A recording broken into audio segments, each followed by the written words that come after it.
Hey, I told you not to be scared about Kevin Jepsen. I was totally shocked that they used him in a high leverage situation. Now, they called Kevin Jepsen up today to replace Dan Herron, who went on the disabled list. They're not going to need a starting pitcher for a few days. I thought, oh, he's going to come up. He's going to pitch in low leverage situations. What happens? Garrett Richards practically gives the game away. And in the back of my head, I think, oh, we're going to see Kevin Jepsen tonight, and then he'll go back to Salt Lake because we're going to be down 7-0 in a few minutes. But instead, the Angels fight back. They take the lead, but man, they've got a gassed bullpen.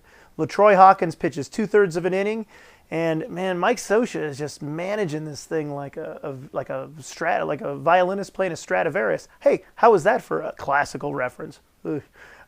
So Mike's managing the bullpen great. He brings in Kevin Jepsen. Now Jepsen, after having a terrible run at the beginning of the season and over the last couple of years, really, he had 35 strikeouts in 25 innings in Salt Lake, and that's not nothing because that's a offensive league.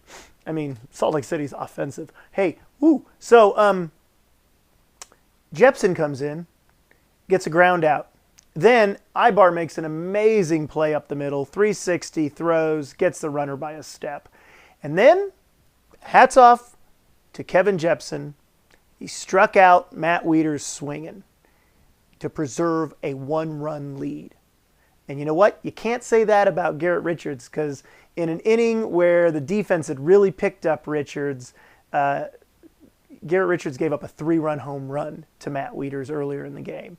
So Kevin Jepsen came in, a high leverage situation, unlike I predicted, came through, unlike I predicted, and, unlike I predicted, is staying up in Anaheim. The Angels shipped Garrett Richards back to Salt Lake, and they're going to keep Jepsen at least for the weekend, the All-Star break. I'm sure Richards will be up later in July. He'll get some work in Salt Lake, and the guys will get their rest for the All-Star break, and the guys who are going to the All-Star game are going to go. Maybe they'll play, maybe not. But a great win for the Angels tonight, and Kevin Jepsen in the middle of things. This season is getting interestinger and interestinger.